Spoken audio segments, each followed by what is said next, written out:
Carol Dweck, D-W-E-C-K, is a psychologist at Stanford University, and she wrote a book in 2007 called Mindset. In it, she describes and expands on two mindsets, a fixed mindset and a growth mindset. Now, a fixed mindset is one that sees that a person holds, in which they see themselves, their skills, abilities, everything, as a state, an unvarying condition. Or it's a position, and one that's either good or bad, or including a rank, as a fixed condition of status with respect to other people. These are fixed mindsets, or properties of a fixed mindset. The properties of a growth mindset are more like traditionally what we talk about character. It is something that develops by one's own effort, engagement, lessons learned, situation, life experience, etc. It deals with aptitudes, interests, temperaments, and all these things are very dynamic, and our mastery over them is also a matter of growth. It deals with skills and ability in which one engages with one's environment, not having a fixed condition, but learning and acquiring new skills, achieving, facing risk, etc. To illustrate these two mindsets in her introduction, she gives a summary of a study. Now, I don't recall if she put on this study, but she uses it to highlight the key difference between a fixed mindset and a growth mindset. In this study, students were asked to comment on a situation, and they were told a situation, and they gave comments. What would it be like for you if this happened to you, if you were in the same situation? So maybe, put that in your ear. A student was getting an important midterm exam grade back one day, and it was in their major. So it was an important one. The professor hands back the exam and C+. Crestfallen. Maybe C+ wouldn't, make you crestfallen. So think, if that's you, think of a D or an F. Some grade that would really upset you. Well, upon leaving the class, the student went to their car and found out in haste in the morning that they had parked over the line. You know how the rule is where the parking limit is, you can't have over half your car cross the line. It has to be, less than half. Well, they were 51%. So they got a ticket, and that just did not help. And then when they got home, they called their best friend, and what was up? Nobody knows. The best friend basically blew them off. They weren't interested. I'm busy, And what if that happened to you? The students were asked. Well, there were two types of responses. The first type of responses were like, I would feel like such an idiot. The grade, the parking, having no friends. Oh, I'd be a failure, a loser. These were the kind of answers for one group. The whole day would have been a catastrophe, a fail. It would have been terrible. The other group had different responses, and they said, well, I guess I would have to try harder and study harder for the exam. Disappointing for sure it would have been, but someone said, I would need to learn how to be more careful when I park. When I'm in a rush, I just have to pay more attention. Another one said, I would just chalk it up to one of those days. And you can guess which one's which, right? So the first one was the fixed mindset, and the second was the growth mindset. With the growth mindsets, the events of the day were just taken in stride. The things for which you need to take responsibility for, or for which you have responsibility and control over, well, then you take ownership of those things. And if you want to succeed, try harder. For the things you can control, they just rolled with it.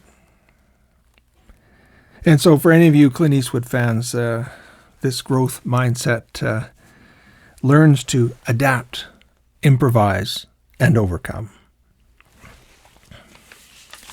I think John the Elder in 1 John is trying to encourage his churches by encouraging a growth mindset in those churches. John starts with a remarkable thing. He says, "See what love the Father has given us, that we should be called children of God." And that is what we are.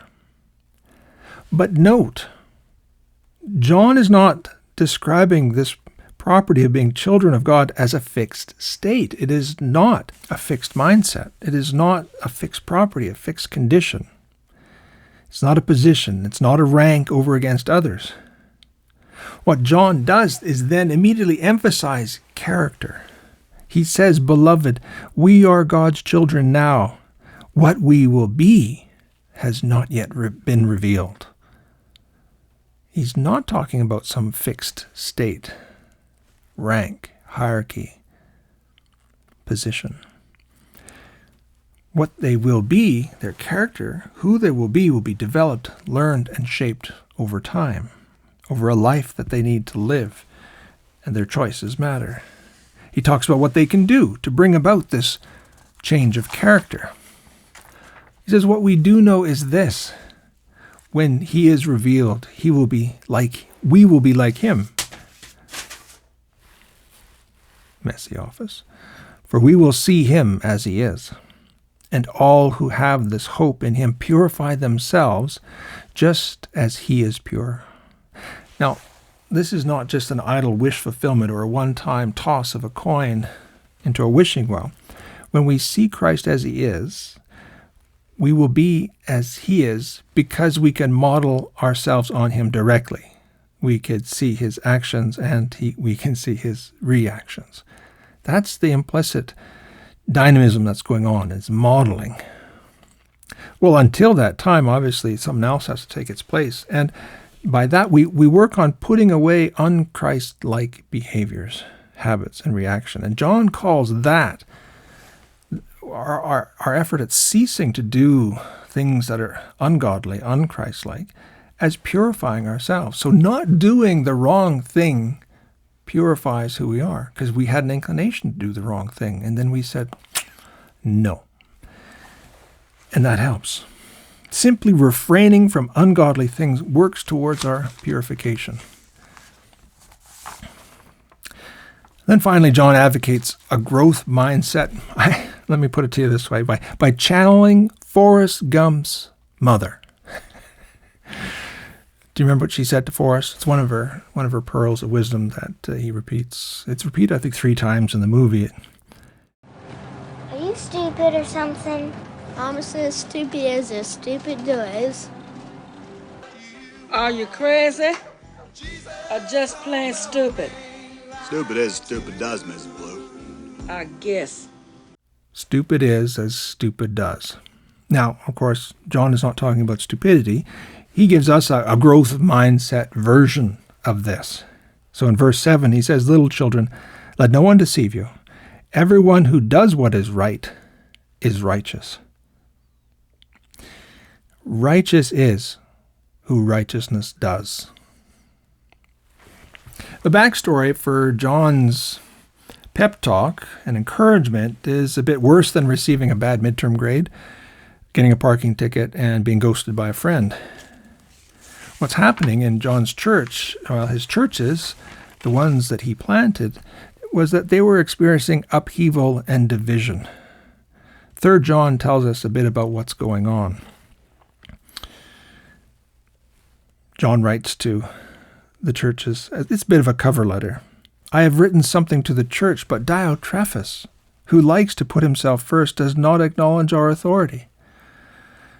So if I come, I will call attention to what he is doing in spreading false charges against us, and not content with these charges, he refuses to welcome the friends and even prevents those who want to do so and expels them from the church." John's churches have experienced theological division and succession. People are leaving, and Diotrephes is trying to separate out the church. So friends of John who want to go to their church and belong, he says, no, we don't take your kind here. The theological issue was whether or not Jesus was incarnate and suffered death on the cross. Tau-Treppas seems like he didn't want to leave, so he's trying to take over the church. And were John's churches, were the members of John's churches to have a fixed mindset, then this chaos would likely overturn the apple cart. It would adversely affect their confidence, their faith, and their ability to carry on, because this would be a fail. And they would say, oh, we're failures. Oh, we just better give up. So John encourages his churches to continue in the Christian growth mindset. Chapter 3, verse 11, this is the message which you heard right from the start, you see, that we should love one another. This he sets as the key principle to govern their behavior. Or in the words of John the Elder Gump, righteous is who righteousness does. Imagine what you might become, knowing that you are loved by God, worthy to be called God's children. How would you earnestly strive to live up to that honor, privilege? How would you build that character? John says, putting away ungodly things and doing what is right. Kind of a simple solution to a very complex problem.